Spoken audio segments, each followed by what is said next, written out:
गरीब मुलींच्या शिक्षणावरून मुनगंटीवारांनी सरकारला धारेवर धरत चांगलंच सुनावलं. तुमच्या मुली परदेशात शिकवता, अमेरिका, ऑस्ट्रेलिया, न्यूझीलंडला शिक्षणासाठी पाठवता, मग आमच्या मुलींना पैसा वितरित करताना दिरंगाई का? तुमच्या बापाचा पैसा आहे का?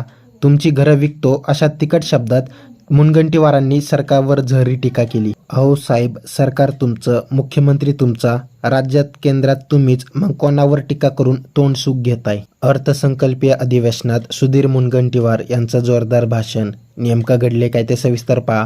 त्यापूर्वी चॅनलवर नवीन असाल तर चॅनलला सबस्क्राईब करून बेल आयकॉनवर क्लिक करा. 200 कोटी बजेटमध्ये आहे, वितरित नाही केलंय. सीएम साहेबांनी सांगितलं. म्हणजे कधीतरी याच्यावरही मला बोलायचंच आहे की तुमची पोरं शिकतील न्यूझीलंड, अमेरिका, आणि आमच्या गरिबांच्या पोरी शिकायच्या असेल तर तुमच्या बापाचा पैसा आहे का वितरित करताना?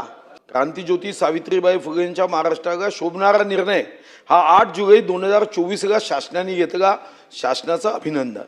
पण अध्यक्ष महाराज, निर्णय झाल्यावर ज्या काही अडचणी आहे त्या सोडवण्याच्या दृष्टीने माननीय मंत्री महोदयांनी अतिशय सकारात्मक उत्तर जरी दिलं सगळं तरी बात सही है, मगर दूध में थोड़ा दही है.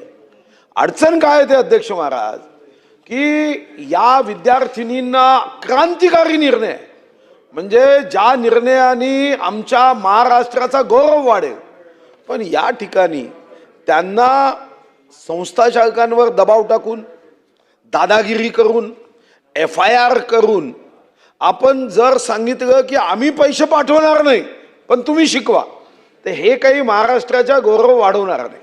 मग याला काय केलं पाहिजे? खरं तर आमचे चंद्रकांत दादा अतिशय अनुभवी आहे आणि विद्यार्थी क्षेत्रामध्ये त्यांचा एवढा अनुभव बोटावर मोजण्या इतक्या लोकांमध्ये आहे. डॉक्टरेट ऑफ स्टुडंट प्रॉब्लेम याच्यामध्ये डॉक्टरेट आहे. तर पहिला निर्णय मंत्री महोदय, वित्त विभागातून तुम्हाला पैसेच दिले जात नाही. तुम्ही आकडे काढा. जो निधी आउटले मंजूर होतो तो वितरितच होत नाही. तर पहिला मुद्दा की तुम्ही निगेटिव्ह ट्रेझरी सिस्टीमचा आग्रह का करत नाही? पुन्हा पुन्हा फायली पाठवायच्या. तर तुम्हाला स्वतःला अनुभव आहे की अनेक अधिकाऱ्यांचे मुलं मुली ऑस्ट्रेलिया, न्यूझीलंड, लंडन, अमेरिका शिकतात आणि महाराष्ट्रात गरीब मध्यमवर्गीयाचे पोरं शिकतात. त्यांना निधी देताना असं वाटतं की जसं काही यांच्या घरचा पैसा देतोय, यांची घरं विकतोय, सोनं विकतोय. SNDT युनिव्हर्सिटीचं चांगलं उदाहरण आहे. मुलींच्या शिक्षणासाठी करतोय. पैसे देताय का? 200 कोटी बजेटमध्ये आहे, वितरित नाही केलंय. सीएम साहेबांनी सांगितलं. म्हणजे कधीतरी याच्यावरही मला बोलायचंच आहे की तुमची पोरं शिकतील न्यूझीलंड, अमेरिका, आणि आमच्या गरिबांच्या पोरी शिकायच्या असेल तर तुमच्या बापाचा पैसा आहे का वितरित करताना? आणि म्हणून मंत्री महोदय, तुम्ही निगेटिव्ह ट्रेझरी सिस्टीम करणार आहात का? AI चा उपयोग, प्रदर्शनी, एक्झिबिशन, मग शिक्षण क्षेत्रात AI चा उपयोग नाही करता येत का? की तुम्हाला आर्टिफिशियल इंटेलिजन्स, कृत्रिम बुद्धिमत्ता, कारण आता माणसाच्या बुद्धिमत्ता कमी झाली, आता आपल्याला आर्टिफिशियलच वापरावी लागणार आहे. मग आर्टिफिशियल बुद्धिमत्ता वापरून एखाद्या मुलीला, गरीब आहे, भामरागडमध्ये आहे, अंकिस आहे, असं रंगी आहे, पोटाचं दागिना गहाण ठेवून बिचारी तुमच्या 100% या योजनेमध्ये ती येते आणि मग तिला कधीतरी तो मॅनेजमेंट संस्था चालक सांगतो की तुझे पैसे अजून सरकारने पाठवले नाही. अध्यक्ष महाराज, सरकारचे पैसे एकदम परफेक्ट टाइमला जावे यासाठी आर्टिफिशियल इंटेलिजन्सचा उपयोग करता येणार नाही का? फक्त कॉलेजमध्ये शिकवायचं का? आता आम्ही तर आमचे ज्ञान कमी पडताय, जगातले विद्यापीठ आणतोय. कारण ते एक काळ होता आमचा नालंदा, तक्षशिलामध्ये चीनी प्रवासी येऊन शिकायचे. आता आम्हाला जगातले विद्यापीठ मुंबईत आणावं लागत आहे कारण आमचं ज्ञान भंडार कुठेतरी कमी झालं.